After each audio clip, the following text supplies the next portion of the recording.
Deixa.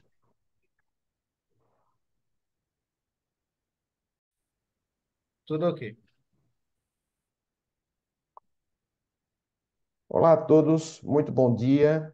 É com muito prazer que a gente inicia mais um webinário pelo Comitê Estadual de Saúde do Tribunal de Justiça da Paraíba, juntamente com Justiça Federal e outros tantos atores envolvidos no grande sistema de justiça do Brasil e aqui no estado da Paraíba.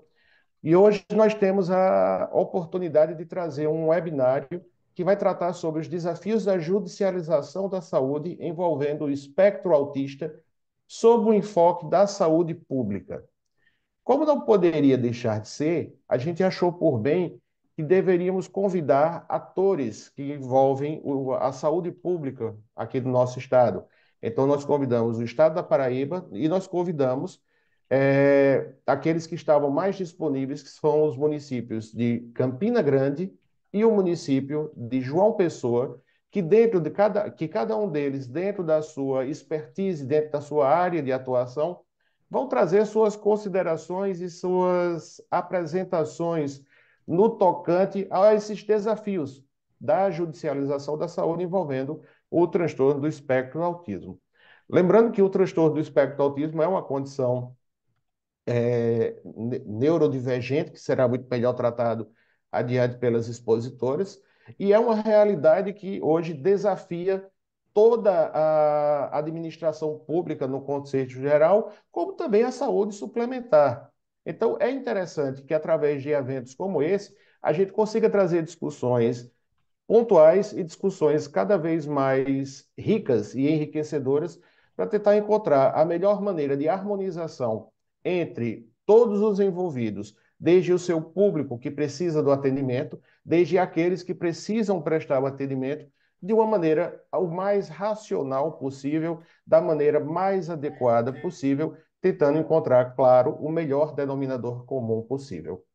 E para iniciar, nós vamos passar a palavra para a representante do município de Campina Grande, a doutora Paula Míria Torres Campos, que vai fazer a sua apresentação e trazer suas considerações com relação ao nosso tema. Doutora Paula, muito bom dia. Antes de tudo, um prazer tê-la conosco. Temos certeza que a senhora vai colaborar bastante e aguardamos que a senhora colabore conosco da melhor forma possível. Muito bom dia.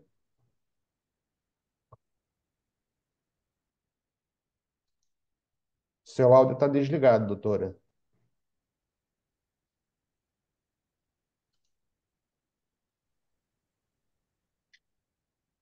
Bom dia a todos. É, me sinto extremamente lisonjeada, né, de estar nesse momento trazendo algumas considerações.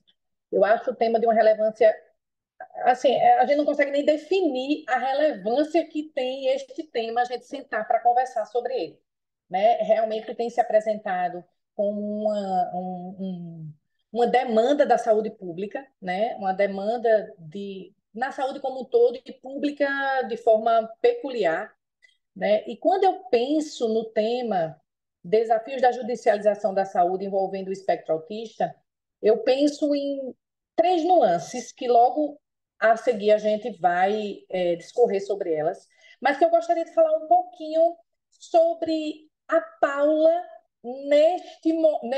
chegando a este cenário, né? Como é que eu cheguei a este cenário?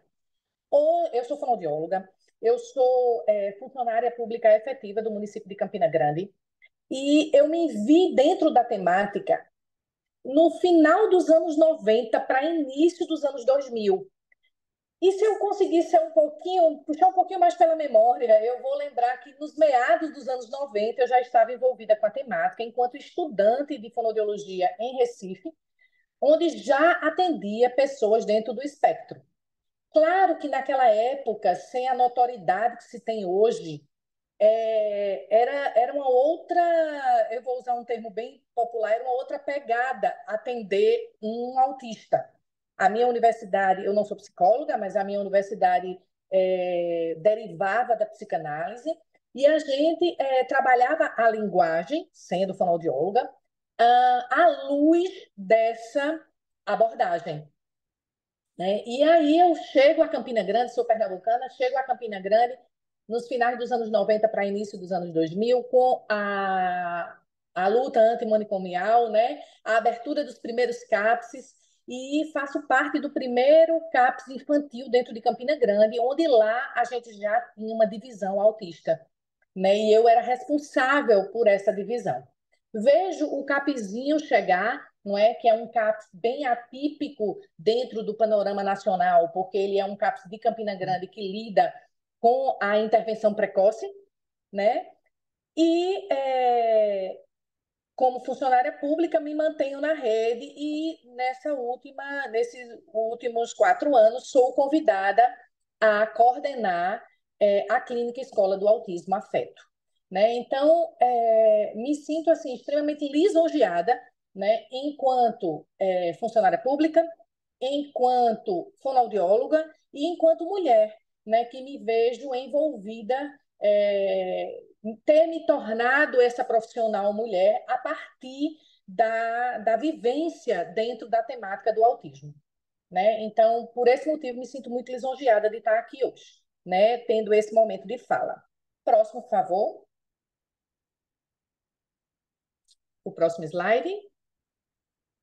Então, é como a gente estava falando, né? Eu penso nessas três perspectivas quando eu penso o tema que me foi trazido, né? Eu penso na perspectiva do neurodesenvolvimento, né? Eu penso na perspectiva da assistência com evidências, né? E eu penso na perspectiva do mercantilismo, né? Do mercado que hoje nós temos o autismo fazendo parte, né? Então, eu acho que quando essas três questões elas se imbricam e cabe uma discussão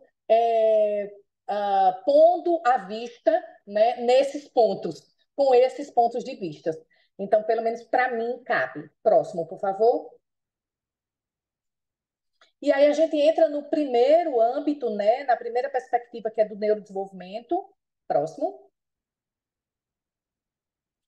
E a gente vê o autismo se imbricando com essas questões, né, que sendo um espectro. Então, veja bem, nós vamos ter 3 níveis de autismo. Eu não vou definir muito o autismo, mas eu vou discorrer mais sobre como eu penso que essas três perspectivas se entrelaçam. A gente pensa o autismo, a ciência hoje pensa o autismo como um espectro, né? O que é um espectro são nuances, né, de cores, nuances. Isso seria um prisma, por exemplo, é um espectro. Então, quando eu tenho 3 níveis, eu tenho um nível 1, nível 2, nível 3 de suporte, e dentro desses níveis eu tenho nuances, né? Então, eu não vou, é quase certo que eu não encontre um nível 2 igual a outro nível 2. Eu vou encontrar nuances dessas cores, nuances desses níveis, né? Então, por exemplo, eu tenho uma criança que tem 5 anos e cospe como busca sensorial. Ela cospe em texturas diferentes, ela cospe no vidro, ela cospe no aço, ela cospe se ela vê um buraquinho. E eu tenho uma adolescente de 13 anos que também tem a topografia do comportamento de cuspir. Mas eu terei, com certeza, propostas terapêuticas norteadas por uma mesma abordagem com evidências científicas, mas com procedimentos bem atípicos, bem diferentes, né? Por quê? Porque eu estou lidando com um transtorno do neurodesenvolvimento, um transtorno dinâmico que acomete esse ser humano do RN ao adulto, mas que eu não vou manejar um RN semelhante a um adulto, né? O que é que isso implica numa judicialização? Implica porque muitas vezes eu posso ter uma criança TEA com 2 anos, 1 ano e meio, que eu precise colocar na fono, né? Pode ser que aos 5 ele me pareça com uma linguagem dentro dos parâmetros de aspiato, tipicidade, mas pode ser que na adolescência ele volte a precisar de uma fonoaudióloga, porque ele agora precisa lidar com os grupos sociais dele, que para qualquer adolescente seria difícil, mas para ele, que é um autista com uma tríade, com uma díade de diagnóstico, onde a linguagem social se encontra como sinal e sintoma,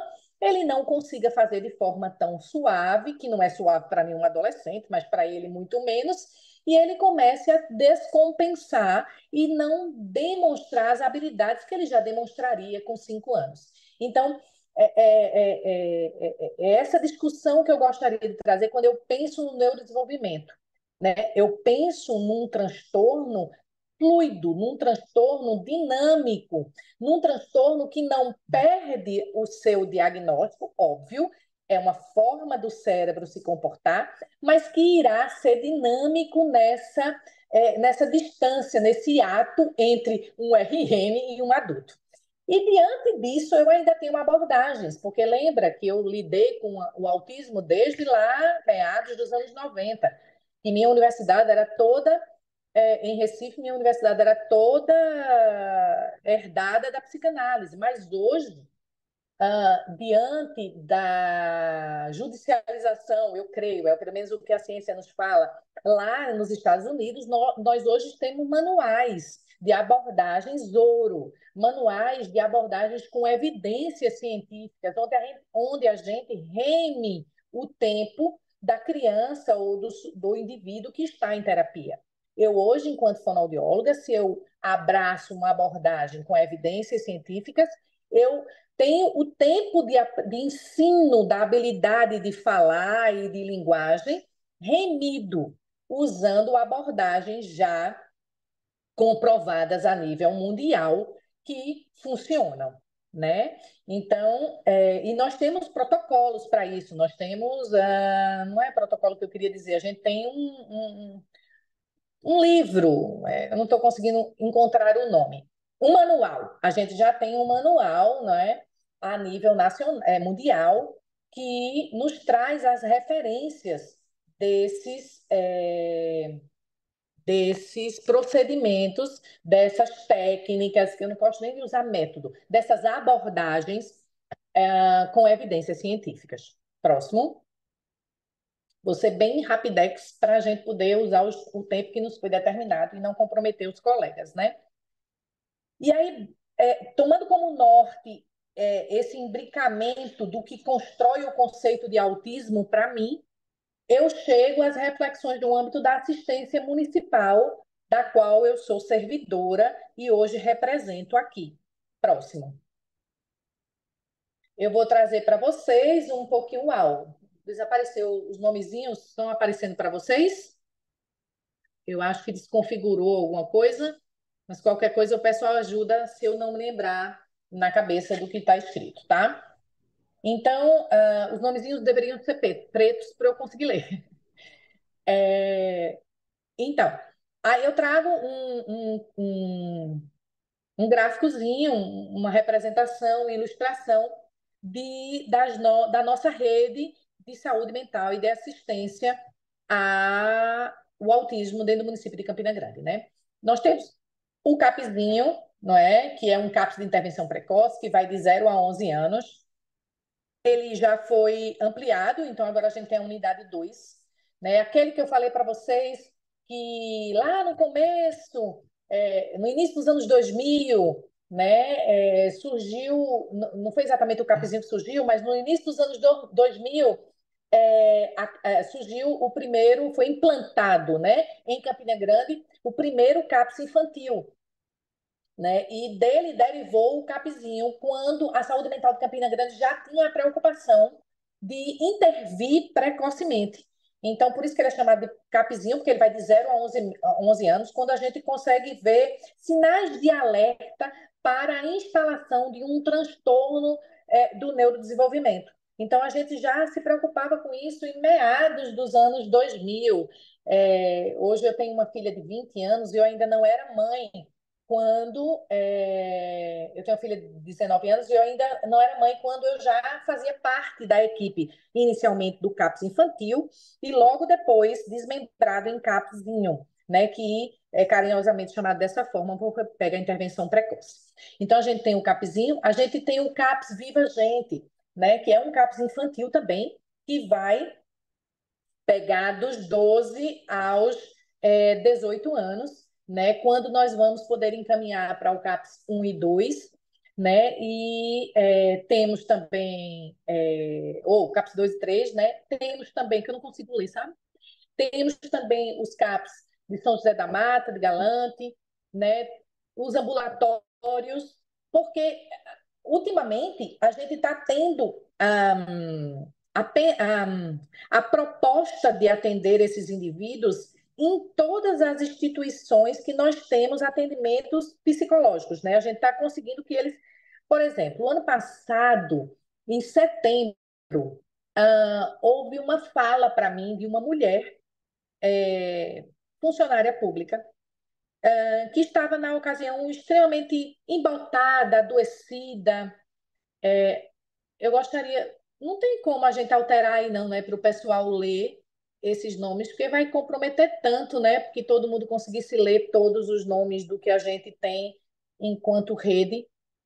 Se você puder me ajudar aí, UTI, porque eu acho que foi uma desconfiguração na hora que a gente mandou via.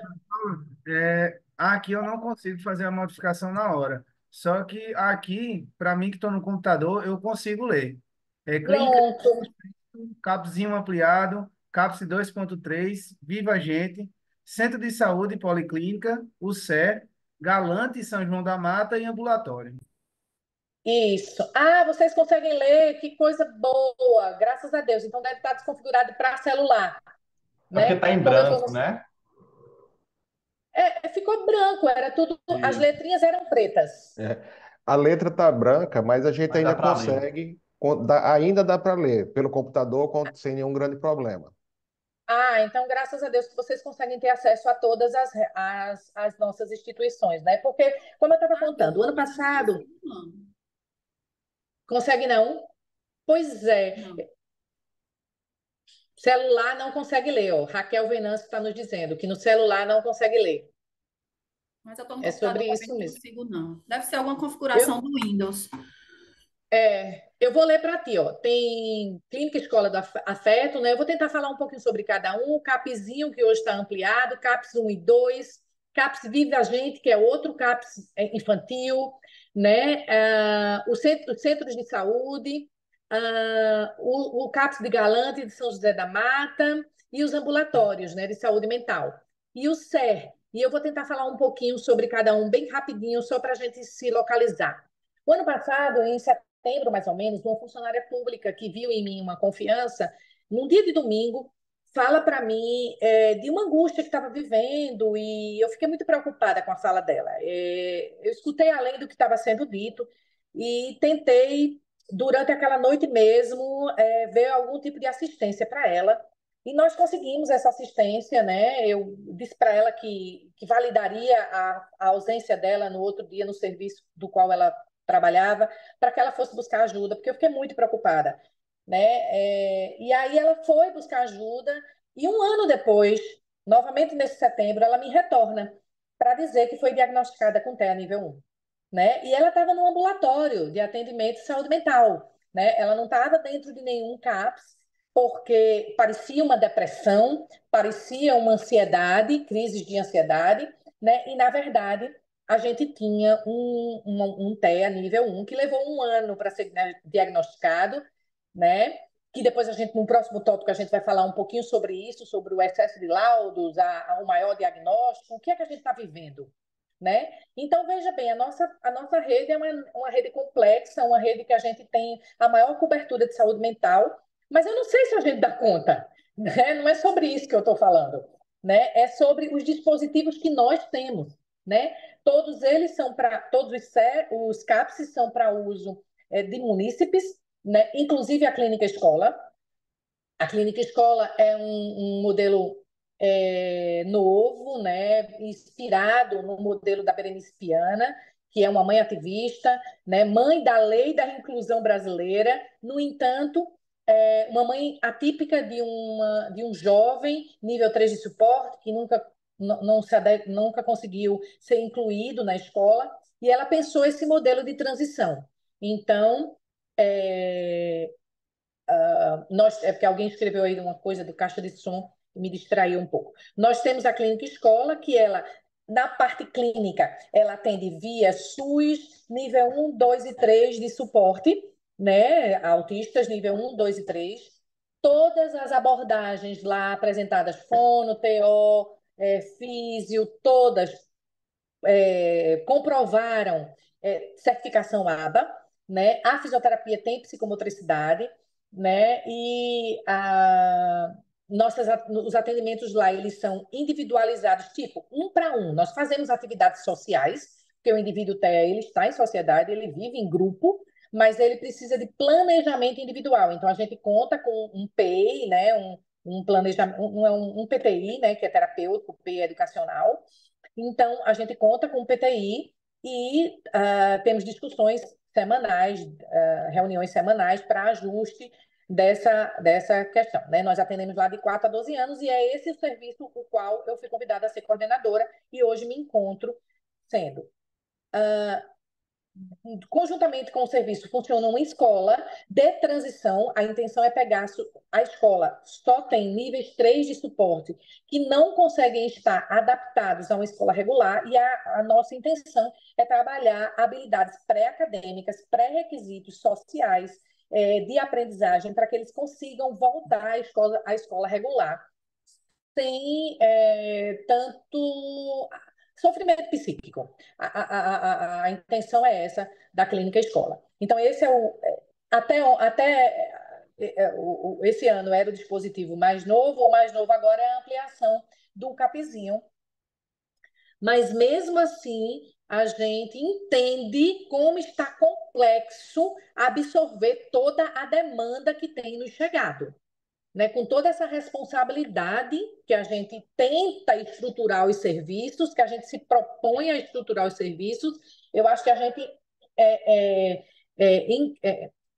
bate, a gente chega ao outro ponto que vem agora, que é, próximo, por favor, o outro âmbito que se imbrica nessa discussão, né? Eu acho que o primeiro ponto que se imbrica é ser um distúrbio do neurodesenvolvimento, algo que é fluido, dinâmico, que vai acompanhar esse sujeito desde que ele nasceu até a velhice, né? E que traz uma linha de cuidado que a gente precisa ser flexível, coerente, proativo, né? Veja essa mulher, né, entre os seus 30 e 40 anos, que me procura numa relação estabelecida de trabalho e diz, olha, eu estou sofrendo e eu preciso de ajuda e eu nunca fui ouvida. E ela leva um ano dentro de um serviço, né, com um psiquiatra, com um psicólogo, até que se feche o seu diagnóstico. Então, é algo muito complexo, né, que parte do neurodesenvolvimento,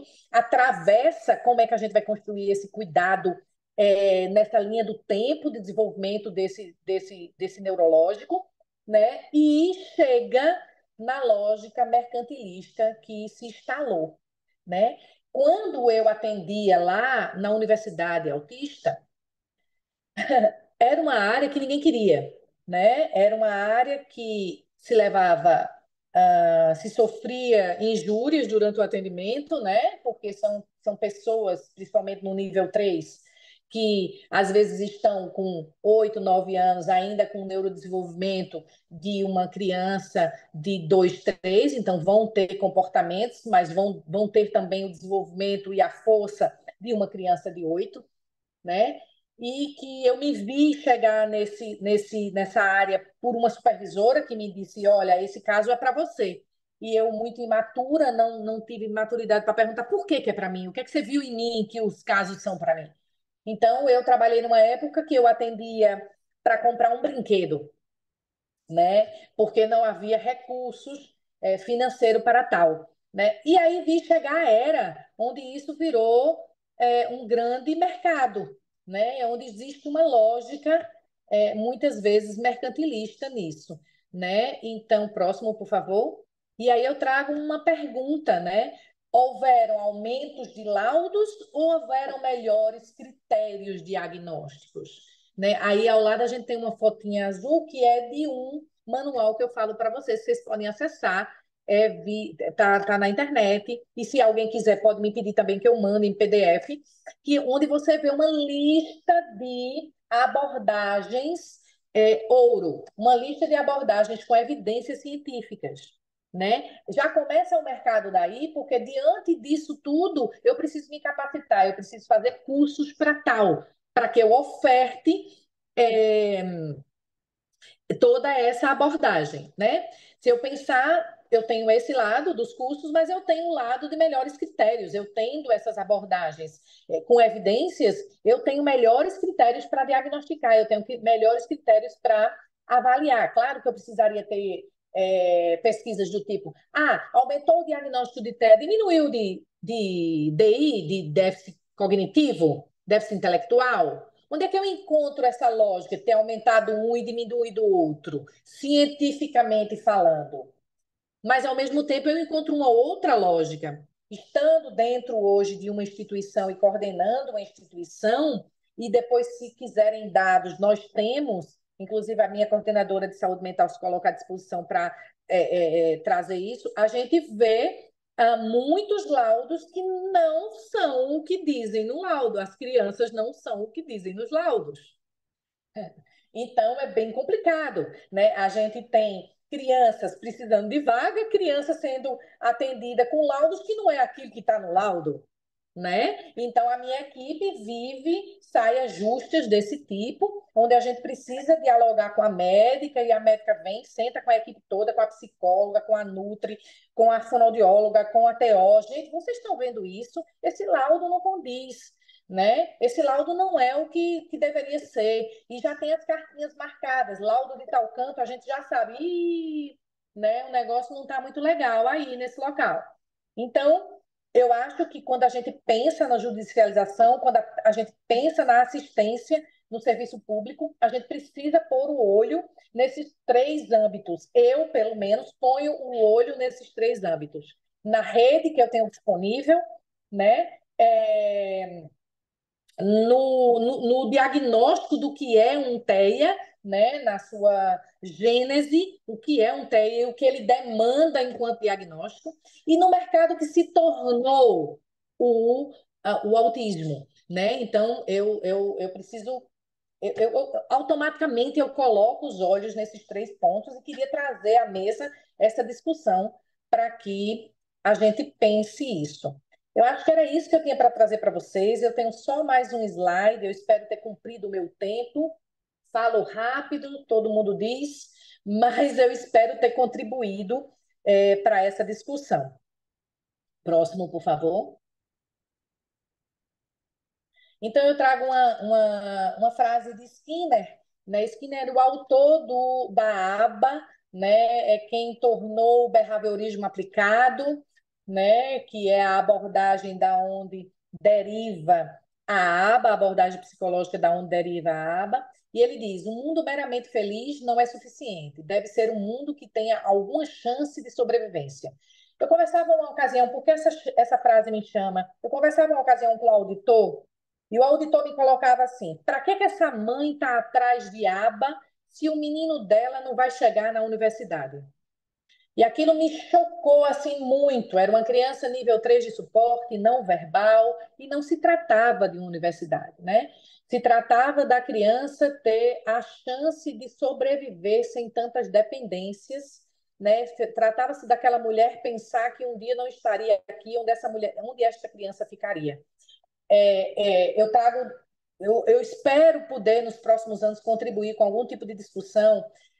Quando a gente desmantelou os manicômios, a gente criou, o governo federal, ele criou as residências terapêuticas, das quais a gente ainda tem aqui em Campina Grande, graças a Deus, né? Eram pessoas que tinham ficado muito tempo nos manicômios e não tinham mais laços sociais, laços familiares, e o município, o Estado, né, passou a ser o seu cuidador principal, né? E aí, daqui a algum tempo, a gente vai ter que pensar, né? A gente vai ter que pensar em residências terapêuticas para os nossos autistas, né? Eles estão virando homens, eu já tenho moças e rapazes, ex-pacientes, né? E a gente vai precisar pensar nessa situação, porque na ordem natural dos fatos, né? Não é uma doença, é uma forma do cérebro viver no mundo. Os pais vão antes deles, né? Então, não se trata só de ser feliz também, né? Ah, põe ele como café com leite na escola, né? Porque ele já está estando junto dos coleguinhas, já está tudo bem. Não, se trata de ensinar habilidades para que esse indivíduo consiga, de alguma forma, sobreviver na nossa sociedade. Então, eu acho que era isso que eu tinha para contribuir, doutor Paulo. Eu espero ter contribuído, né? É algo que eu tinha para trazer, eu espero ter contribuído. Muito obrigado a todos e vamos seguir nas discussões.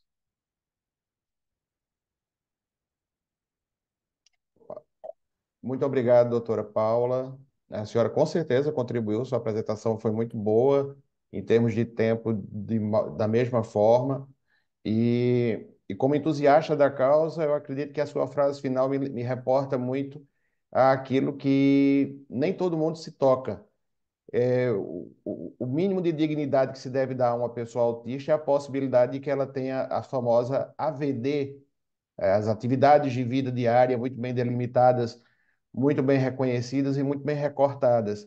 Por isso que não é à toa que eles necessitam tanto de uma intervenção focada, individualizada, planejada para as habilidades dele, e não é à toa que, por mais que se tenha um grande centro de atendimento, as intervenções particulares precisam ser individualizadas. Não tem como ser diferente. Cada um ele é único e, como tal, eles precisam, de fato, ter uma prerrogativa de atendimento individualizado, o mais individualizado possível, para que ele, dentro das suas habilidades, possam alcançar o máximo que for possível, claro, das suas avidez. É claro que existem autistas que vão ser funcionais, é claro que existem autistas que vão ser menos funcionais, e é claro que, infelizmente, existem autistas que não serão funcionais, mas se ele tiver o mínimo de funcionalidade da sua dignidade, da sua autoproteção, dos seus altos cuidados, vamos dizer assim, isso já é algo de suficiente relevância. E o município de Campina Grande está de parabéns por desenvolver um trabalho tão coerente e torço que cada vez mais desenvolva e desenvolva mais. Mas não Obrigada. estou aqui para comentar, sou um simples mero mestre de cerimônias, mas eu agora gostaria de passar a palavra para a nossa querida amiga a Ingrid Araújo Cruz Sales, que é coordenadora da área técnica do Centro da Pessoa com Deficiência do município de João Pessoa, que também vai fazer sua apresentação. Ingrid, mais uma vez, muito obrigado por ter aceitado o nosso convite. Espero que você colabore, como a gente já sabe que vai, e que todos aproveitem bem a tua apresentação. Está contigo. Olá, bom dia a todos e a todas, né? Meu nome é Ingrid, como o senhor já falou. Hoje eu sou formada em psicologia, né? E hoje eu estou como coordenadora da área técnica da pessoa com deficiência do município, né? Queria agradecer também, né, o convite. Realmente é uma oportunidade muito importante, porque é algo assim que a gente está com dificuldades em alguns lugares. Todo mundo aí está sobrecarregado com essa demanda crescente do autismo. E é um desafio, né? Um desafio acho que para todos os municípios. Nossa colega de Campina explanou muito bem sobre o autismo em si, eu não vou repetir. Hoje eu venho falar um pouco sobre o Centro de Reabilitação, o CER2, em que nós aqui do município de João Pessoa somos habilitados, né? O CER2, para quem não sabe, é um centro de reabilitação e cuidado da pessoa com deficiência, habilitado em dois tipos de deficiência, que é a física e a intelectual, né? Pode passar. Então, se tem uma dúvida muito grande, às vezes as pessoas ficam pedindo, mas ninguém sabe o que é que funciona, o que é que não funciona. E aí eu trouxe hoje um resumo, né, do que a gente faz no CR2 aqui em João Pessoa, né? Nós atendemos os usuários com deficiência física e intelectual, ambos demanda espontânea, né? E hoje desde 2022, não há muito tempo, estamos laudando, né, essa deficiência intelectual e física. Antes só atendíamos, né? E fazemos também a reabilitação física e intelectual, como também o fornecimento de insumos, reabilitação, órteses e próteses e assistência a pessoas ostomizadas, né? Nós hoje estamos divididos em 2 lugares, né? O centro, o que atende a parte intelectual fica no Pedro Gondim e o que atende a física fica na Policlínica Municipal de Jaguaribe, aqui em João Pessoa, um anexo que a gente tem lá. Pode passar. E aí, nós temos uma equipe multidisciplinar no SER2, que é composta por fisioterapeutas, psicólogos, assistentes sociais, fonoaudiólogos, psiquiatra, ortopedista e neurologista, na parte de reabilitação. E na parte de laudo, né, que a gente avalia e indica o tratamento adequado, também temos outra equipe formada pelos mesmos profissionais. Pode passar. O serviço de órtese e prótese, ele funciona lá em Jaguaribe, como eu falei, né? E a gente cadastra usuários para o fornecimento dessas órteses e próteses. É um atendimento espontâneo. Pessoas que vêm laudadas, elas já dão entrada direto nessa órtese ou nessa prótese. Quando essa pessoa não tem o laudo, lá nós temos os profissionais que fazem, né? Como também profissionais como TO, fisioterapeutas, que fazem a orientação do uso desses materiais. Pode passar. Como também assistência ao ostomizado, né? Que é o fornecimento de bolsas de colostomia, material hospitalar, também atendido por demanda espontânea, e também a gente faz a reversão dessas bolsas, que é realizado por uma equipe de cirurgião e enfermeiro. Pode passar.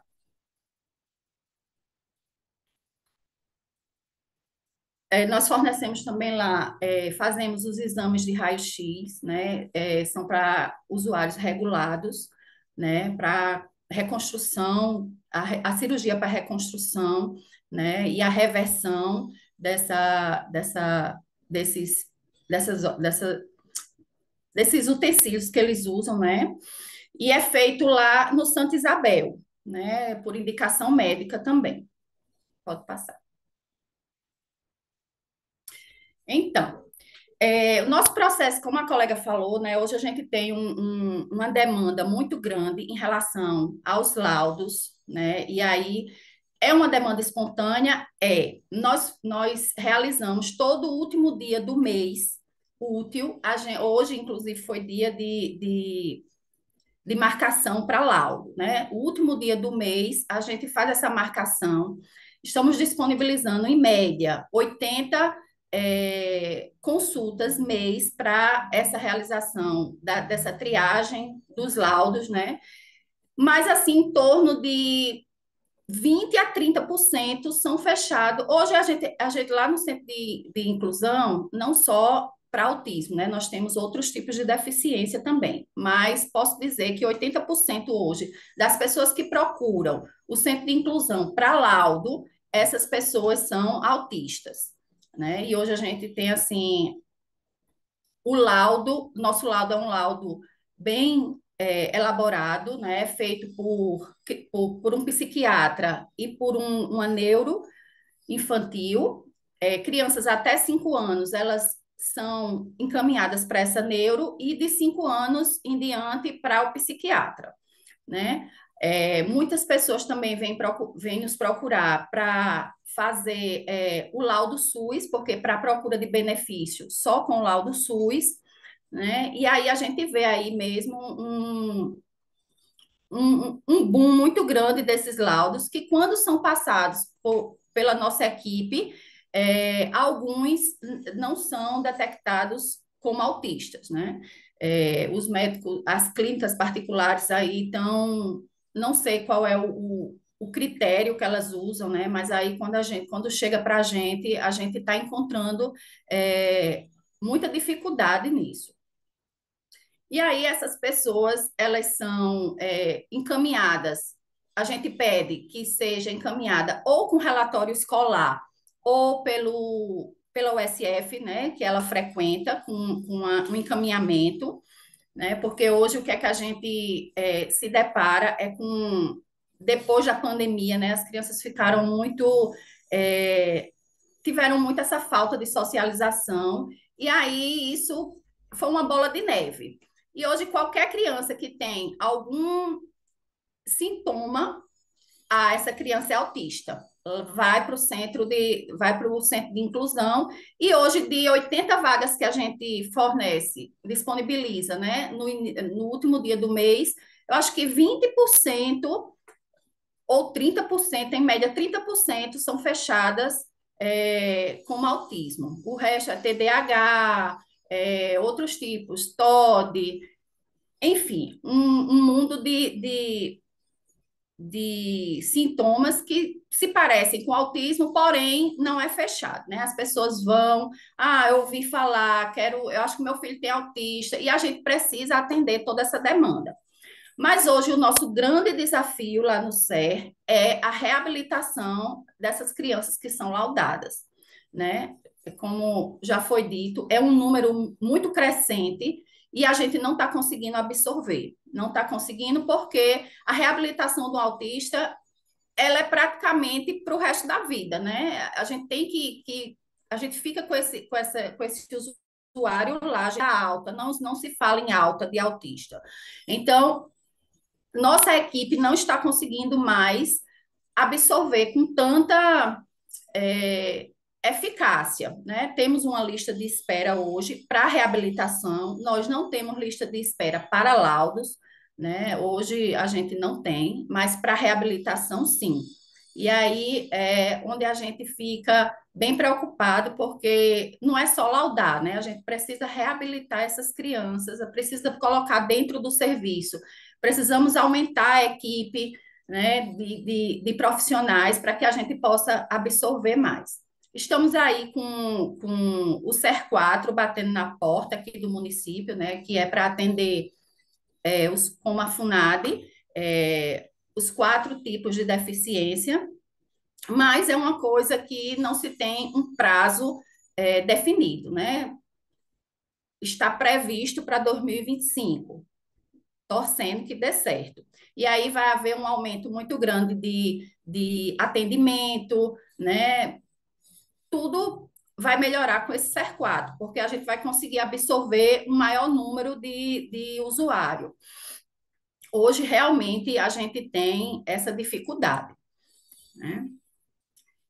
O Centro de Inclusão, ele funciona de uma forma integrada, né, com a Secretaria de Direitos Humanos e a Secretaria de Educação e Cultura, né? Prestamos assistência às crianças e adolescentes que residem aqui no município, né? Como eu disse, com diversas deficiências ou distúrbio de comportamento e aprendizado, e lá é desenvolvida atividades multidisciplinares direcionadas para esse tratamento de reabilitação.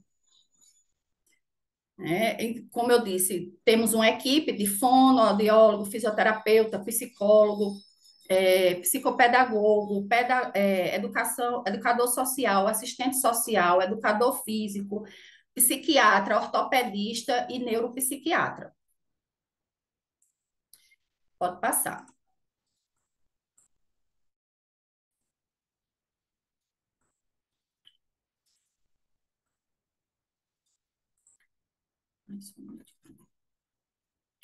Então, os usuários são atendidos, né, com uma frequência semanal, podendo ser atendimentos individuais, coletivos ou interdisciplinares, e são encaminhados, caso haja necessidade, para outros serviços médicos especializados, né, dependendo da necessidade de cada um. Pode passar.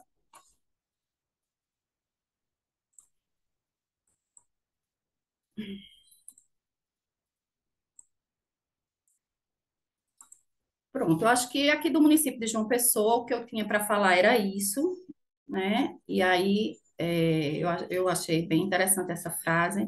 Imagine uma nova história para a sua vida e acredite nela. Eu acho que todos os dias a gente tem esse desafio, não só para esses usuários, mas para os familiares, né? Que realmente tem uma dificuldade muito grande em acompanhar, né, esses filhos ou parentes que precisam do sistema de saúde, principalmente do SUS, né?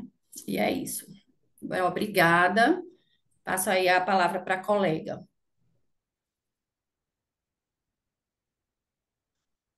Doutor Paulo? Doutor Paulo? Pois não. Só eu não, o meu vídeo aqui não está habilitando, tá como se tivesse desabilitado pelo host. Será que nosso colega da aqui, agora ele mandou uma mensagem para dentro. Ótimo. Obrigado. Nada. Bom, Ingrid, muito obrigado pela tua participação, as tuas considerações no tocante ao sistema, como funciona aqui no município de João Pessoa. Estamos aí nesse aguardo do CER4, espero que venha e que venha logo, porque com certeza vai ser mais um serviço voltado a esse atendimento em particular e que com toda certeza vai ser muito útil para a população. Por fim, nós temos agora a colaboração da representante do Estado da Paraíba, mais precisamente a senhora Alice, senhorita, né? Eu acho, nem sei se é senhora ou senhorita, a doutora Alice Santos, que é psicóloga e assessora técnica da FUNAD, e que vai trazer algumas considerações no tocante a não só a FUNAD, mas no âmbito global do Estado da Paraíba, no tocante aos desafios da judicialização da saúde, no tocante ao espectro do autismo. A Alice já é uma companheira de longa data, a gente já se conhece já faz um tempo, tenho certeza que ela vai trazer boas contribuições para todos. Alice, é com você, boa apresentação. Obrigada, doutor Paulo. Vocês conseguem me ouvir bem? O áudio está ok? Perfeitamente. É, Gostaria de iniciar me apresentando. Como o doutor Paulo falou, atualmente eu sou assessora técnica da FUNAD, é um centro especializado em reabilitação aqui do município de João Pessoa, de gestão estadual. Eu sou psicóloga de formação e antes de falar sobre o tema, eu sempre gosto de delimitar minha trajetória dentro da psicologia e dentro das políticas públicas. Atualmente eu sou psicóloga clínica, mas dentro da graduação e ao longo da minha trajetória depois da minha formação, meu percurso sempre foi muito dentro das políticas públicas. Então, eu sou especialista em políticas públicas, em gestão e administração pública e em educação especial. E minha área de interesse sempre foi, de fato, as políticas públicas como um todo, e hoje especificamente atuo na política pública de saúde. Então, como o doutor Paulo disse, o que me foi encomendado, né, foi falar um pouquinho sobre a temática da judicialização dos casos de autismo na saúde pública. E eu intitulei minha apresentação como a complexidade desses desafios e das soluções, entre aspas, no âmbito da saúde, estando o espectro autista em discussão. Então, não sou jurista, mas vou tentar aí trazer alguns pontos de reflexão para vocês, trazendo justamente a interseção da minha formação com a minha prática e pensando nessa demanda que atualmente bate as portas aí do estado da Paraíba. Pode passar, por gentileza, Rodrigo. A judicialização na área da saúde, ela nasce, digamos assim, dessa tentativa de assegurar para os cidadãos os direitos básicos. Então, quando a gente pensa em saúde, a gente pensa em um dos principais direitos básicos, e esse caminho, digamos, trilhado em direção ao judiciário, ele parte justamente do conflito entre a necessidade de acessar os tratamentos e que esse acesso ocorra em tempo hábil. Em tempo hábil, considerando que o TEA é um transtorno que precisa de intervenção precoce, como as minhas colegas que me antecederam brilhantemente aí já pontuaram.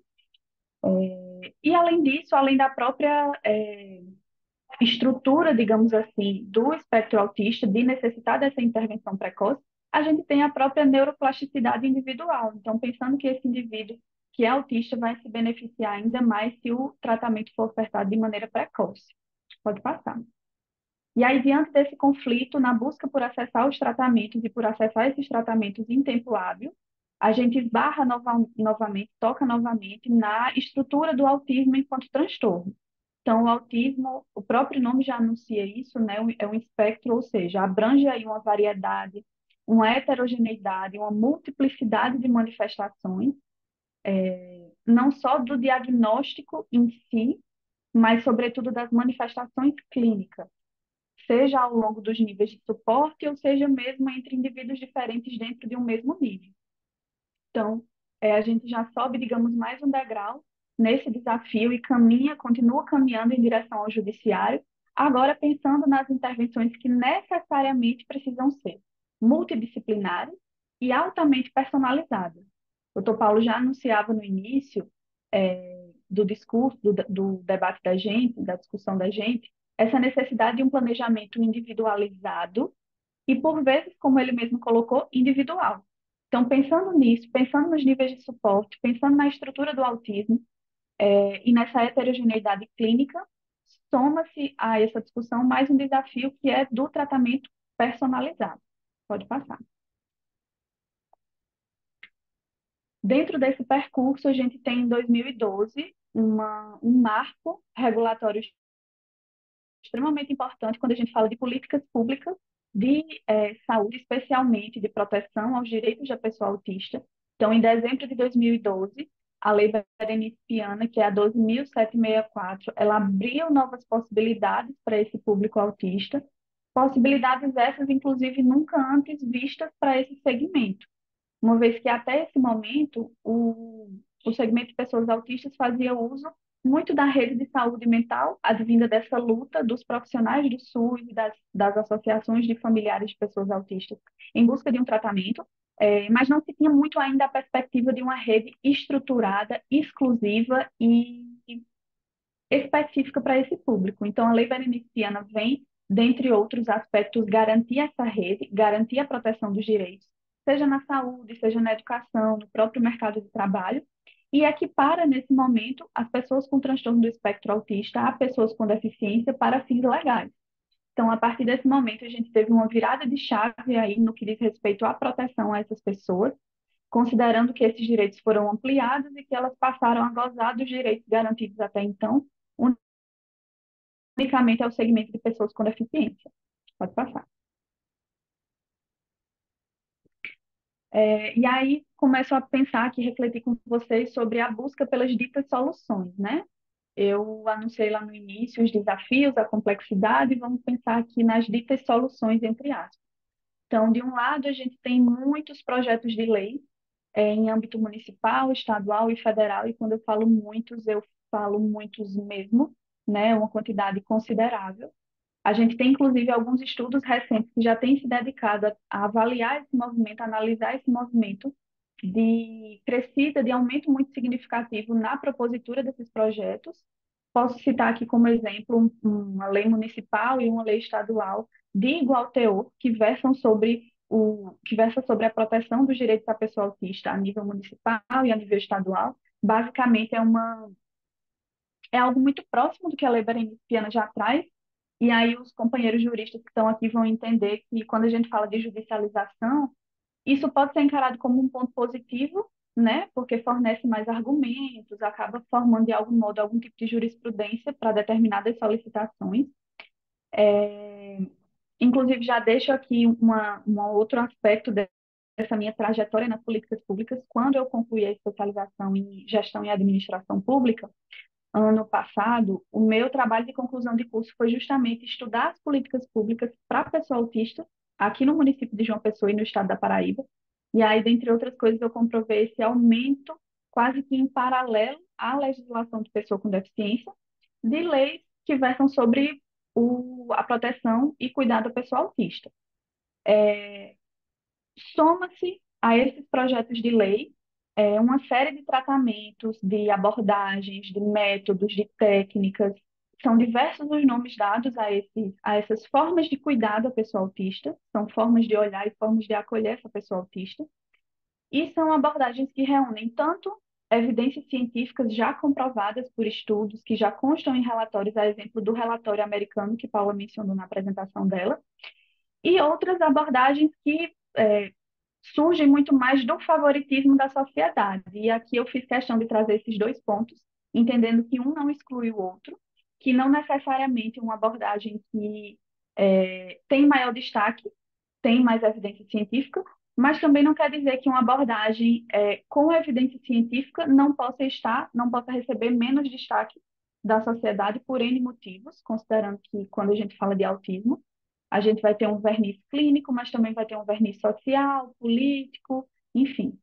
É, e aí temos os projetos de lei, temos, por outro lado, essas abordagens com evidências científicas, abordagens com poucas evidências, abordagens com muitas evidências, e continuamos empreendendo a busca pelo atendimento diversificado e personalizado. E aí, quando eu falo de personalizado, é como eu falei, não é só em relação ao nível de suporte, mas vamos tentar unir esses dois aspectos. Então, quando eu penso no autista nível 2 de suporte, a depender da idade, a depender do grau de comprometimento, a depender das manifestações clínicas dele, ele vai se beneficiar.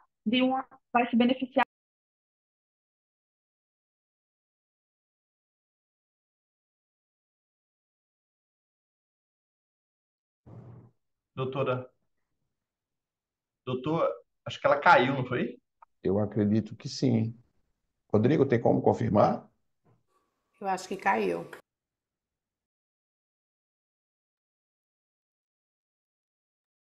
Eu acredito que houve uma instabilidade na conexão dela. É bem possível. Vou entrar em contato com ela aqui para saber o que foi que houve. Pronto, ela já Entrou está. novamente. Vocês conseguem me ouvir? Acho que eu caí Sim, e retornei. Pronto. Então vamos continuar. Deixa eu só conectar novamente o fone só um segundo.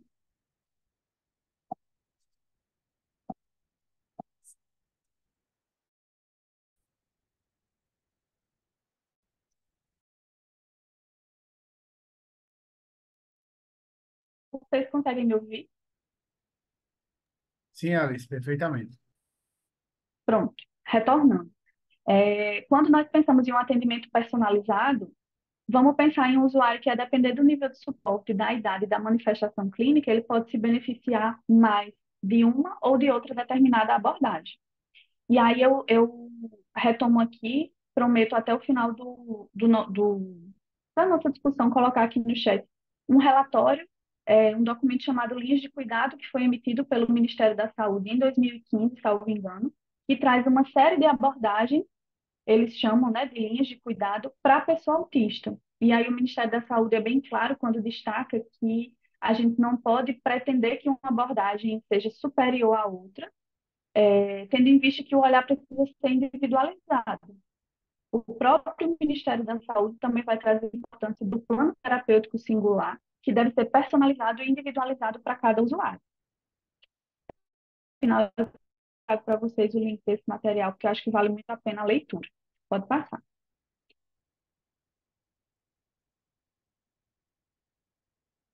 E aí nós chegamos de fato, após subir esses degraus, nós chegamos de fato no dilema da judicialização.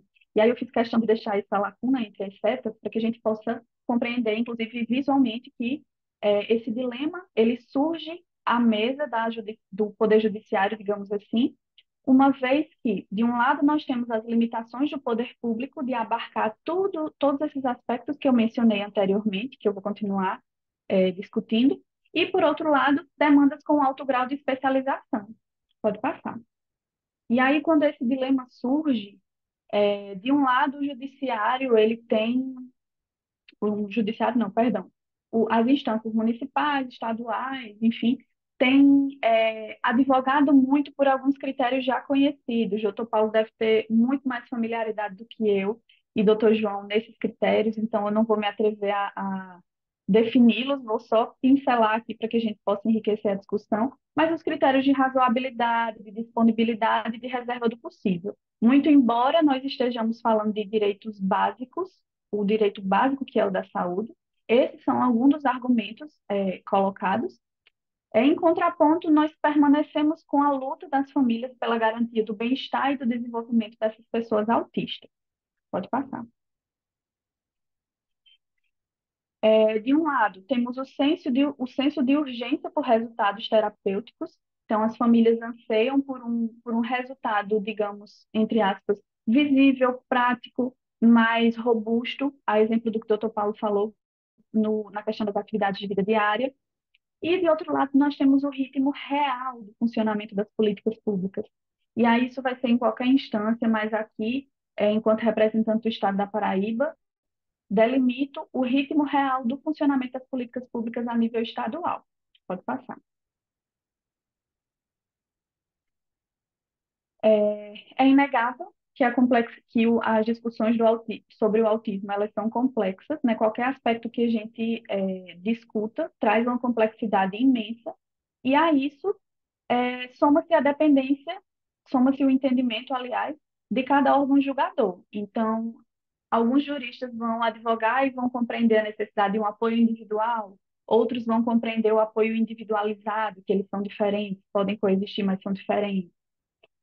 Já tive contato, por exemplo, com um determinado procedimento administrativo, onde uma promotora orientou que um estudante com deficiência permanecesse como ouvinte em sala de aula, mesmo após ter concluído ali o ensino. Outros advogam pela presença do acompanhante terapêutico, que se mistura com o analista de comportamento, que se mistura com o profissional de apoio escolar, que se mistura com o dito cuidador. Então, são aspectos ainda muito nebulosos sobre essa questão, especificamente do acompanhante terapêutico. Ressalto que a gente ainda não tem nenhuma regulamentação a nível federal de qual formação essa pessoa deve ter, quem é esse profissional, aonde ele deve se fazer presente. Então, os estados hoje têm legislado da maneira que conseguem sobre esse aspecto, mas entendam que ainda fica muito sob o entendimento de cada julgador dentro do judiciário quando essas demandas chegam. Pode passar. Outro aspecto que também tem batido a porta do judiciário são os alguns outros segmentos de pessoas que não são pessoas com deficiência, mas têm buscado acessar os serviços direcionados às pessoas com deficiência. E aí a gente ressalta aqui a importância de uma avaliação biopsicossocial, porque mesmo que você tenha uma condição, uma patologia, algo que não seja uma deficiência, para identificar se há a presença de um impedimento que configure deficiência, de acordo com a Lei Brasileira de Inclusão, é primordial a existência de uma avaliação biopsicossocial. Pode passar. Vou aqui resumir, pegar nesses minutos finais que me restam, alguns aspectos de avanço, já que a gente falou tanto do dilema, da busca pelas soluções, da complexidade.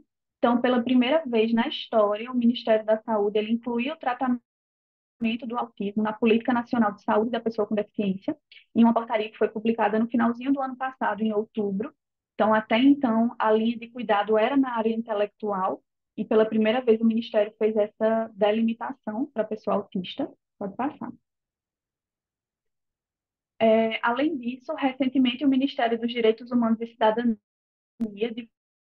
divulgou que vai instaurar uma câmara técnica sobre políticas públicas e deficiências psicossociais para analisar justamente as políticas públicas de um modo geral para esse segmento e discutir, inclusive, as abordagens para esse público.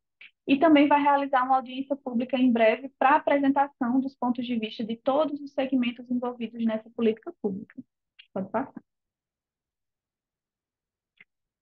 A nível de Estado, aqui como representante do governo do Estado da Paraíba, atualmente, apenas nos serviços estaduais geridos pelo governo do Estado da Paraíba, nós atendemos 2.400 autistas, e eu faço aí uma comparação para o ano de 2011, quando eu ainda nem sonhava em ser funcionária da FUNAD, e aí as equipes já me relatam que naquele ano de 2011 eram 9 os autistas atendidos na coordenadoria que a gente tinha para pessoa autista. E hoje, a Paraíba inteira, os serviços do governo do estado atendem mais de quase 2.500 autistas. Pode passar. E aí, falei em serviços, né? Trago aqui o mapa dos 12, aliás, um ainda não está habilitado, dos 12 serviços de que a Paraíba dispõe. Esses 12, eles não são de gestão unicamente do Estado, tem serviços municipais e estaduais. Aí vai estar incluído, por exemplo, o SER4 de Campina Grande, que é de gestão municipal, o SER2 de João Pessoa, que é de gestão municipal também. Hoje a Paraíba dispõe desses 13 serviços. Pode passar. Deixa eu só ver se eu coloquei o outro mapa. Isso. Mas aí, entendendo a insuficiência desses serviços, embora sejam mais de 10, para o estado todo, em todas as regiões. O governo do estado da Paraíba, desde 2021, passou a implantar recursos e inaugurou uma série de serviços de um que a gente chama de uma rede complementar. Então, é uma rede que cuida da pessoa autista, que oferta atendimento à pessoa autista, mas que não foi implantada, digamos assim, com recursos diretos da saúde. Então, a exemplo disso, eu cito os 3 centros de atendimento ao autista que hoje o governo do estado tem.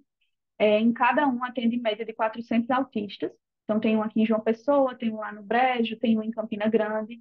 Além disso, um serviço estadual de diagnóstico que foi implantado no município de Campina Grande. Muito embora, repito, Campina Grande conte com o SER, habilitado pelo Ministério da Saúde, que recebe, salvo engano, 450 mil por mês para diagnóstico e reabilitação. Então, nós inauguramos em 21 o NADAP, que fica dentro do Hospital de Trauma, e hoje, além da rede com 13 serviços, a gente tem essa rede paralela.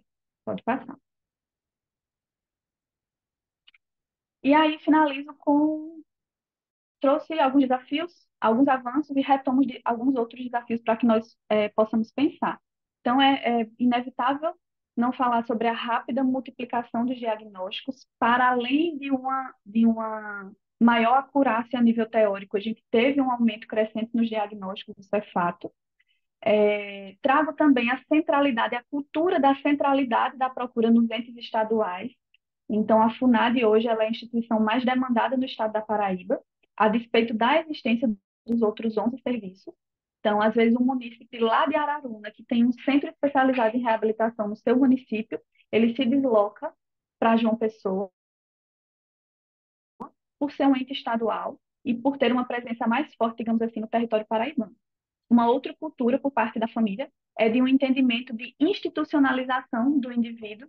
Então, as famílias têm uma resistência muito grande quando se fala em alta, e aqui é uma posição pessoal, profissional e institucional através da FUNAB. Nós advogamos pela não institucionalização desse usuário. Nós não acreditamos que um atendimento eterno e permanente seja eficaz, terapêutico ou digno para esse indivíduo. Então, a discussão sobre alta é uma discussão que, de fato, a gente tem dialogado com as famílias com argumento. Então, não é uma alta administrativa, é uma alta com base em plano terapêutico singular, é uma alta com base nos avanços alcançados e é uma alta mediante um encaminhamento seguro para os outros pontos de atenção da rede. E para finalizar, o tensionamento dos serviços de diagnóstico, como eu falei, além do aumento dos diagnósticos, a busca por parte de outros segmentos da população que desejam se inserir nos serviços de pessoa com deficiência, e isso acaba tensionando os serviços. Então, nós temos, inclusive dentro do segmento da pessoa autista, ocasiões onde o usuário começa a avaliação multiprofissional e na primeira consulta a família por vezes acaba tendo um diálogo ali de fato pressionar o profissional para que o diagnóstico seja dado nas linhas, digamos assim, do transtorno do espectro autista. É um fenômeno complexo, mas que eu não podia deixar de mencionar aqui. Pode passar, acho que esse era o último slide. Questões a se pensar. Ampliação do espectro, e hoje em dia, devido a essa ampliação clínica do espectro, as pesquisas têm uma dificuldade maior em identificar, uma dificuldade maior não, uma dificuldade em identificar as causas, a raiz do TEA, considerando que hoje o espectro ele está amplo e ele está heterogêneo, consideravelmente heterogêneo, e isso afeta, inclusive, a implementação de políticas públicas, porque se a gente não consegue mapear essa população de modo mais específico, o investimento acaba também não conseguindo ser direcionado de maneira eficaz, enfim, de maneira que atenda às necessidades. Pode passar. Não há como a gente mensurar, de fato, o impacto do conteúdo de certos projetos de lei. E aí o dilema da judicialização talvez não é que seja sanado, mas talvez consiga ser reduzido ou mais atenuado, talvez com a regulamentação dos temas mais judicializados, né? Como eu citei aqui, por exemplo, a questão do profissional de apoio escolar. É algo sem qualquer tipo de regulamentação e que hoje acredito que seja uma das maiores solicitações que chega aí ao judiciário. Pode passar. E deixo como frase final mesmo, que é inviável e impossível tentar fixar todas as hipóteses e demandas em textos legais. Pode passar para o último. Considerando que, por mais que o judiciário tente, por mais que os poderes tentem atender essa demanda, o alto grau de personalização do tratamento, do espectro, dos níveis e do cidadão que é autista, talvez não consiga, o judiciário não consiga responder a contento. Espero ter contribuído e ultrapassei um pouquinho o tempo, desculpa aí, doutor Paulo, mas espero ter contribuído para a discussão. Obrigada.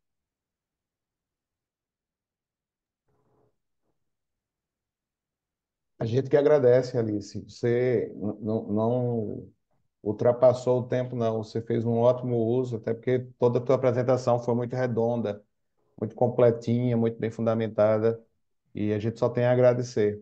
Bom, sem mais delongas, passo a palavra ao Dr. João Pereira, na condição de debatedor, e Dr. João, é com o senhor, e sigamos. Pronto, eu agradeço, doutor Paulo. Eu, na verdade, renovo, né, o meu imenso agradecimento ao senhor pelo convite. O senhor é um membro atuante no nosso Comitê de Saúde, é um advogado também notabilizado por sua militância diligente, combativa na área de judicialização de saúde e principalmente na tutela dos direitos das pessoas com o TEA, né, com TEL, transtorno de espectro autista. E parabenizar a doutora Paula, a doutora Ingrid, a doutora Alice pelas exposições muito claras, objetivas, né? A doutora Paula aí trazendo para a gente os meandros de funcionamento, falando um pouco, né? Expondo um pouco sobre a noção geral do autismo, falando um pouco da assistência lá no município de Campina Grande. Doutora Ingrid, por sua vez, destacando aqui todo o itinerário de funcionamento do CER2 em João Pessoa. Eu confesso do qual eu conhecia muito pouco, né? Muito pouco realmente.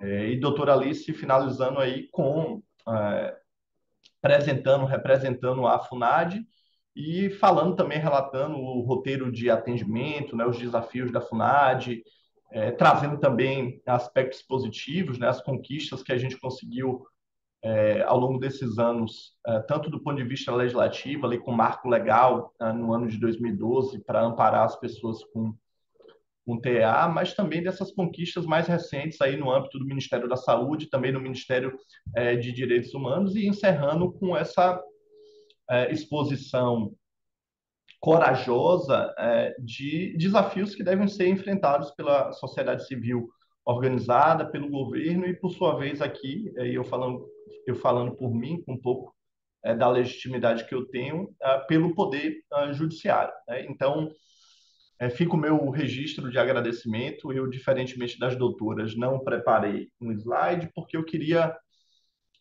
que essa minha participação aqui hoje se desse mais a título de compartilhamento um pouco da minha experiência enquanto magistrado na Justiça Federal, em uma vara civil que reúne competência sobre demandas de saúde pública, né?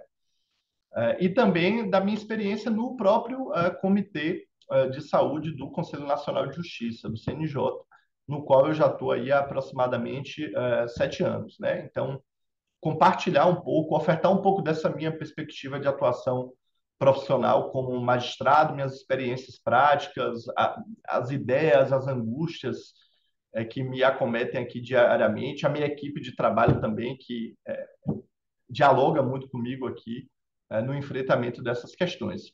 E eu inicio dizendo, doutor Paulo, que uma coisa muito importante do ponto de vista jurídico, né? As doutoras falaram muito mais sobre deram um enfoque muito maior sobre o ponto de vista médico, sobre o ponto de vista psicológico e da gestão pública.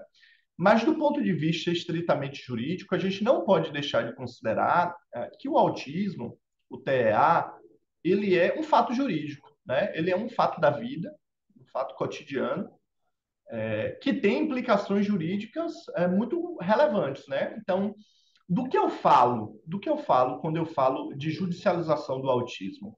Eu não falo somente de uma judicialização na área de saúde pública ou de saúde suplementar. né? Embora seja esse o nosso recorte, o nosso ponto de interesse hoje, o autismo, enquanto fato jurídico, ele tem repercussões aqui na Justiça Federal, na seara previdenciária, né? A gente tem um volume significativo de questões, de ações, perdão, previdenciárias, em que você tem como pano de fundo ali o debate do autismo, em ações de benefícios assistenciais, de LOAS, em ações de benefícios por incapacidade, né, auxílio doença, ou benefício de incapacidade temporária, benefício de incapacidade permanente, ações de pensões por morte, em favor de filhos inválidos maiores de 21 anos que são portadores desse espectro, e a justiça precisa ali definir se aquela pessoa portadora do transtorno, diagnosticada com TEA, ela vai ser ou não, vai se qualificar ou não como uma dependente para fins previdenciários.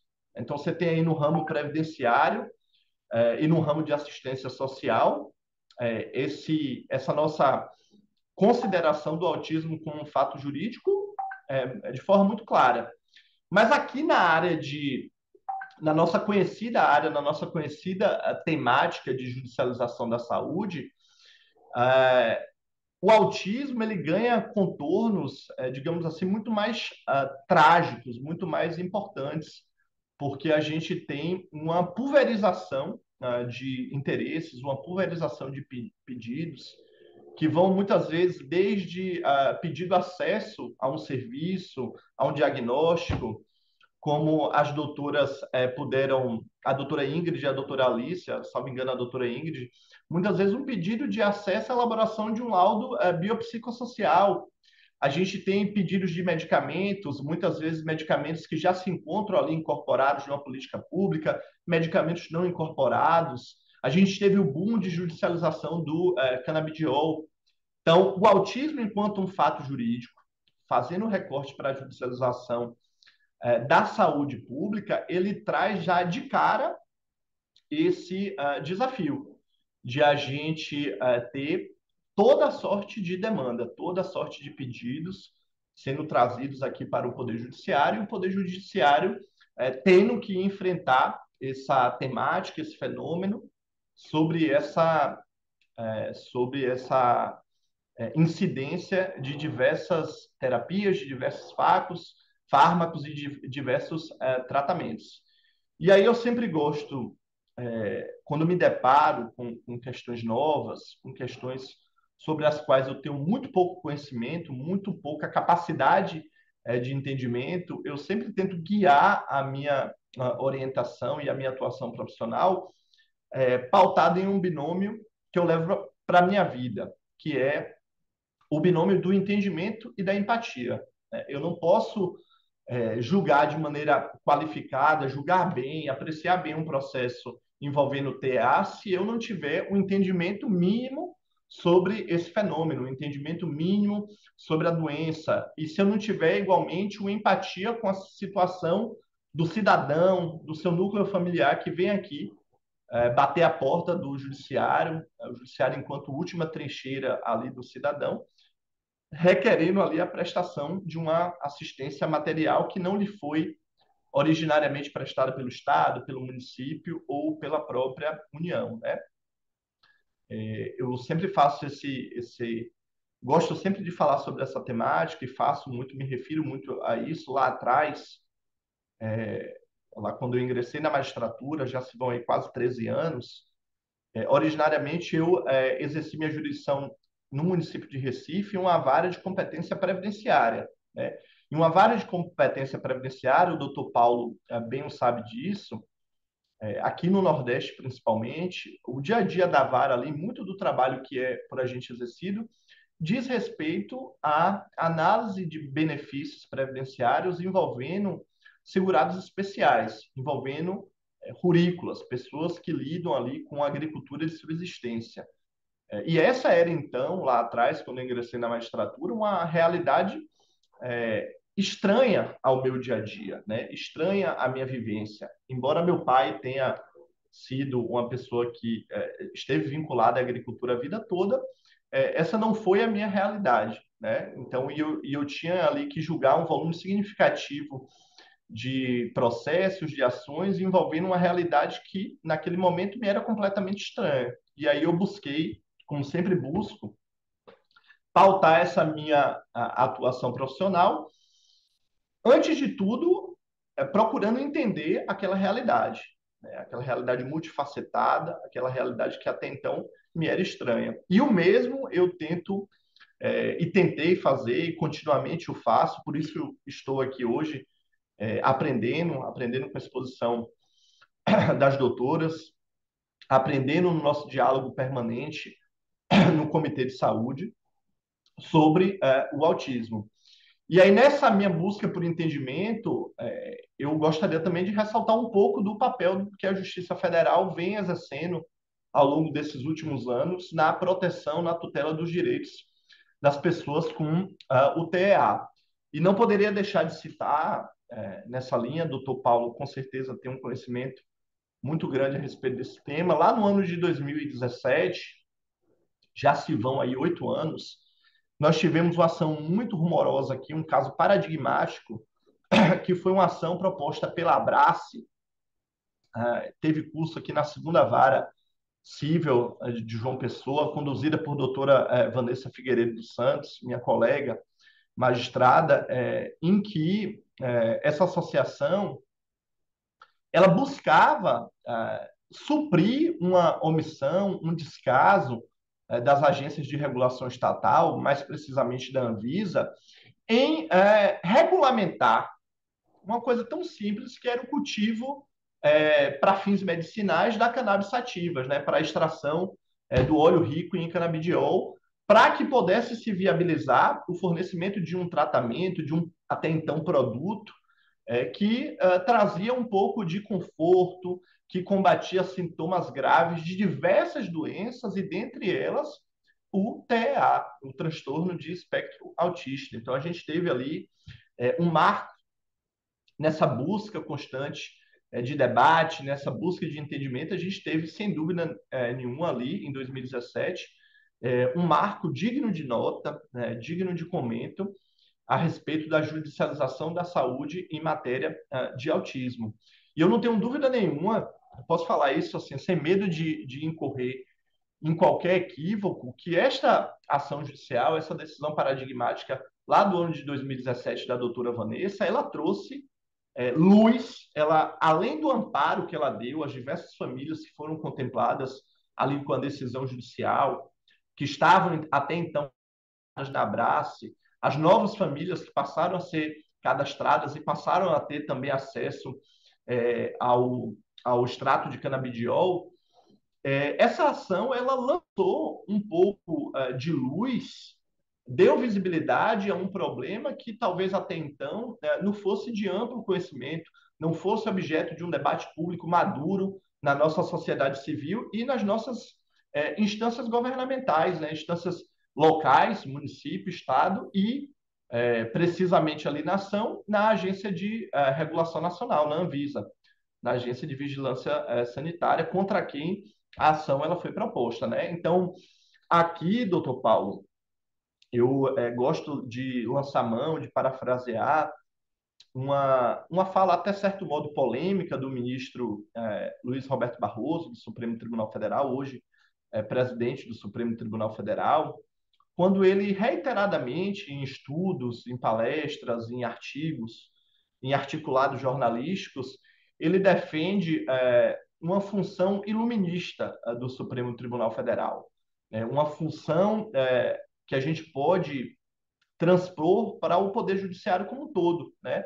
De o Poder Judiciário, em determinadas modalidades de ação, ele atuar como uma mola propulsora de conquistas sociais, né? De avanços sociais, e aqui precisamente em avanço na área de saúde pública, né? O Judiciário pautado aí naquela ideia de razão humanista, ele promover esse avanço e promover essas conquistas que teriam um ritmo de avanço, um ritmo de reconhecimento, talvez nas instâncias majoritárias, no parlamento, nas câmaras municipais, na nossa administração pública, teriam um ritmo de reconhecimento muito mais lento, né? Então, esse papel que foi ali exercido, a meu ver, a contento em 2017 com essa ação, ele é hoje, sem dúvida nenhuma, ampliado com esses debates que a gente trava, que a gente tem diariamente no âmbito do nosso comitê, que a gente tem aqui com esse webinário, né? A gente está falando sobre autismo, sobre a perspectiva da administração pública, sobre a perspectiva da saúde, sobre a perspectiva do Poder Judiciário, sobre a sua perspectiva, doutor Paulo, de um advogado com experiência na área, com militância, com conhecimento largo na matéria. Poderia ressaltar também, doutor Paulo, eu sei que já está chegando ao final do meu tempo, mas o próprio TRF da Quinta Região, nosso Tribunal Regional Federal, ele também tem uma jurisprudência digna de nota de proteção ao autismo. E aí eu não estou me referindo somente, por exemplo, na validação, na ratificação do entendimento que foi firmado aqui nessa ação referida, que teve curso na segunda vara, mas em diversas ações individuais em que o TRF da Quinta Região, de maneira, de certo modo, inovadora, começou a validar individualmente, a reconhecer individualmente a possibilidade de utilização do canabidiol como um produto eficaz ao combate de determinados sintomas ali do transtorno do espectro autista, e a obrigar a União, o Estado e os municípios a promover esse fornecimento, mesmo inexistindo lá atrás autorizações sanitárias de importação desse produto, e mais recentemente, mesmo inexistindo o registro do canabidiol como medicamento. A gente sabe que em 2023 a gente teve no âmbito da Anvisa o primeiro registro, né, do canabidiol, que deixou de ser, portanto, até então, catalogado como um produto, um fitoterápico, e passou a ganhar esse status, né, de medicamento, né, com segurança atestada pelo nosso órgão de vigilância sanitária, pelo nosso órgão regulamentar, com a bula adequada, com indicação para tratamento específico para certas doenças e para combate de determinados sintomas. Mas a gente tem, além disso, para além desses casos do canabidiol, no TRF da Quinta Região, quem depois se interessar em fazer uma pesquisa, a gente tem diversos casos, por exemplo, em que o TRF atuou lá do estado do Ceará, precisamente do município de Fortaleza, em que o nosso tribunal atuou para garantir a eficácia de um tratamento multidisciplinar, né, realizado lá no estado do Ceará pela Fundação Especial Permanente Casa Esperança. A gente tinha um problema ali de repasses de recursos, de manutenção, de acesso continuado ao tratamento multidisciplinar que era ali fornecido nesse órgão de saúde do município de Fortaleza e que passou a ser garantido por força da atuação jurisdicional do nosso tribunal e também da Justiça Federal de Primeira Instância lá no Ceará. Então, é outro caso paradigmático, à luz, inclusive, do marco legal, que já foi aqui citado, né? A Lei Benedice Piana, a Lei 12.764, lá de 2012. Então, com base nesse marco legal, você tem aí também uma conquista no sentido de se garantir esse tratamento protetivo da pessoa com transtorno do espectro autista, o tratamento multiprofissional, especializado, em benefício, em prestígio aí a ideia de dignidade da pessoa humana e do acesso pleno aos serviços de saúde. Ainda nessa linha, doutor Paulo, eu também não poderia deixar de destacar, aqui já caminhando para mais um encerramento da minha fala, o trabalho que é exercido no âmbito dos NATJUS, dos Núcleos de Assessoramento Técnico do Poder Judiciário, vinculados ao Conselho Nacional de Justiça, ao FONAJUS. Né? Eu tive aqui nas minhas anotações que eu fiz, nos meus apontamentos que eu fiz aqui hoje para a minha participação nesse evento, doutor Paulo, eu tive uma pequena curiosidade de ir lá no ENATJUS, né, que é a plataforma nacional do Conselho Nacional de Justiça, onde você tem lá consolidado todos os pareceres técnicos, todas as notas técnicas, indexadas por assunto, por medicamento, por princípio ativo, por moléstias, por doença, e eu tive uma curiosidade em fazer uma rápida pesquisa envolvendo o TEA. Então, se você lança lá no banco de consulta pública, você tem pelo menos pareceres que são em números mais restritos, 3 substanciais pareceres produzidos pelos NATs a respeito do TEA, e você tem, se você utiliza o argumento de pesquisa, deixa eu pegar para eu dar o dado preciso, autismo, só autismo, não estou falando TEA, por exemplo, só se você utilizar o argumento de pesquisa autismo, doutor Paulo, hoje você tem acesso a 2.531 notas técnicas envolvendo essa temática. O que demonstra que a gente, nessa busca daquele binômio entendimento e empatia, a administração da justiça, o Poder Judiciário, ele está produzindo um conhecimento técnico relevante, baseado na medicina pautada em evidências, melhor dizendo, pautado na medicina baseada em evidências, a respeito desse fato jurídico fundamental. Esse fato jurídico envolvendo a judicialização da saúde pública e o TEA, o transtorno de espectro autista. Então, hoje, dificilmente a gente vai ter, eu vou ter aqui enquanto magistrado, uma ação de autismo que eu já não tenha uma nota técnica envolvendo uma situação muito semelhante ou talvez idêntica àquela.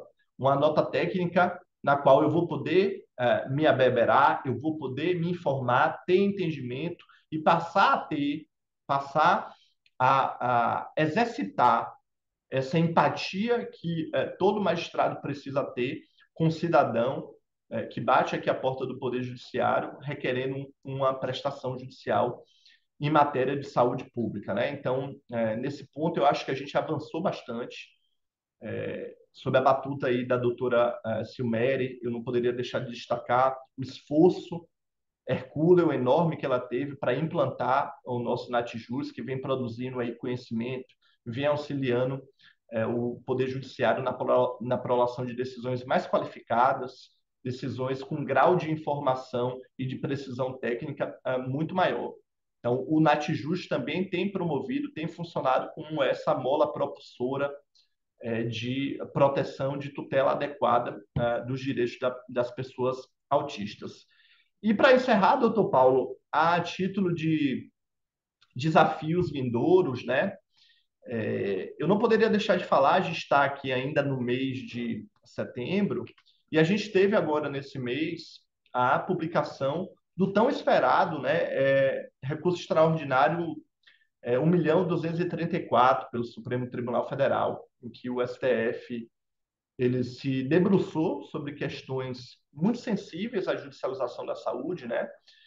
Definição de competência entre justiça estadual e justiça federal para julgar demandas envolvendo medicamentos incorporados em políticas públicas ou mesmo medicamentos não incorporados, fixação do interesse de agir nessas modalidades de ação, definição de a quem caberia o custeio, a forma como deveria ser feita, por exemplo, em situações mais extremas de não cumprimento voluntário de decisões judiciais, o sequestro de valores de contas dos entes públicos, a atuação das defensorias públicas, inclusive permitindo, em caráter excepcional, que as defensorias públicas dos estados possam atuar no âmbito da Justiça Federal quando você não tiver naquela localidade uma unidade da Defensoria Pública da União instalada.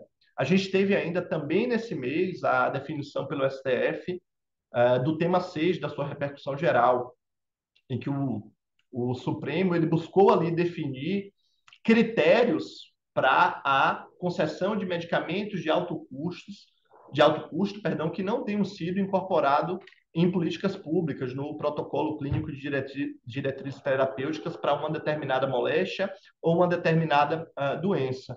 E aí eu não tenho dúvida, essa publicação, além da súmula vinculante número 60, né, essa publicação desses 3 julgados pelo STF agora em setembro de 2024, ela vai trazer para a gente muita luz sobre a temática da judicialização, mas vai trazer para a gente um material muito relevante ainda de debate para sanar divergências, pontos de obscuridades que, a meu ver, não estão bastante bem definidos ali. Então, acho que a gente tem, pelo menos para o próximo semestre, muito a debater em cima desses 3 julgados Muito a debater ainda em cima também do tema 106 do Superior Tribunal de Justiça, né?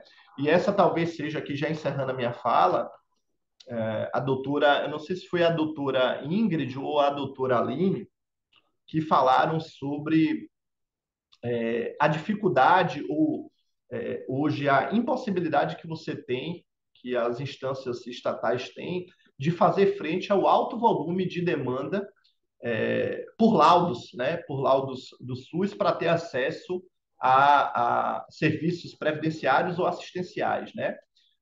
Os laudos médicos ou mesmo os laudos biopsicossociais. E hoje eu percebo também, na temática da judicialização, muitas vezes a gente tem ações judiciais aqui que são instruídas apenas com um receituário, né? Não são instruídas com laudo médico circunstanciado, exigido lá pelo STJ, a baliza do tema 106, exigido agora também pelo Supremo Tribunal Federal ao julgar o tema 6 da repercussão geral. Então, a gente muitas vezes tem que se debruçar sobre um pedido de tutela provisória de urgência, de uma situação que é de fato urgente, mas que a gente não tem aquela situação do ponto de vista médico, do ponto de vista psicológico, devidamente documentada nesse laudo detalhado. Você não tem um laudo sobre a história clínica daquele paciente, você não tem uma definição, uma indicação precisa de em que momento aquele paciente foi diagnosticado com TEA, qual é o tipo de tratamento que até então aquele paciente ele teve acesso, ele se submeteu, se ele foi refratário a alguma medicação que foi ministrada. Enfim, então, nessa perspectiva de ter um perfeito entendimento sobre a matéria e ter um perfeito entendimento também sobre as situações judiciais que são deduzidas em uma ação individual, a gente precisa ter um acesso mais facilitado do cidadão a esses serviços que são prestados pelo Estado, a confecção de laudos, seja de natureza médica, sejam laudos de natureza biopsicossocial. Então, com essas considerações, doutor Paulo, eu renovo meu agradecimento ao doutor pelo convite. Agradeço a oportunidade de estar dialogando aqui com três profissionais tão qualificados, tão experimentadas na área de atuação na administração pública, em benefício, né? Sempre é bom ressaltar, em benefício da proteção, da tutela das pessoas portadoras do transtorno do espectro autista. Obrigado, doutor Paulo. Eu que agradeço, doutor João. O senhor sempre muito assertivo, muito feliz com o uso das palavras e trouxe suas considerações de debate da maneira de uma maneira até mais rica do que eu imaginava e fico muito feliz. Fiz muito bem, então, em ter insistido na sua presença, porque Obrigado. com certeza foi muito rica e muito colaborativa. Respeitando o horário, o avançar da hora, eu não me vejo noutra oportunidade que não seja agradecer a participação de cada um de vocês, na pessoa da Paula, na pessoa da Ingrid, na pessoa da Alice, na pessoa do Dr. João. Eu acredito que nosso webinário foi cumprido com maestria, acredito que foi muito rico o debate, acredito que trouxe muitos pontos de reflexão e, com toda certeza, o autismo é sim uma realidade e um contexto social que precisa ser levado em consideração por todas as autoridades, por todas as esferas e em todos os ambientes. O autismo ele não é um problema, o autismo ele é uma realidade, ele faz parte, ele compõe a diversidade humana e, como tal, ele precisa ser encarado de frente a partir de políticas públicas, a partir de políticas das mais variadas e daí por diante. No mais uma vez, muito obrigado a cada um dos senhores e das senhoras. Muito obrigado, Rodrigo. Muito obrigado à Escola Superior da Magistratura por nos dar esse suporte técnico. E declaro encerrado o nosso webinário com muita tranquilidade e muito prazer. Muito bom dia a todos e uma ótima semana. Bom dia, doutor Paulo. Obrigado. Muito bom dia a Igualmente. todos. Obrigada.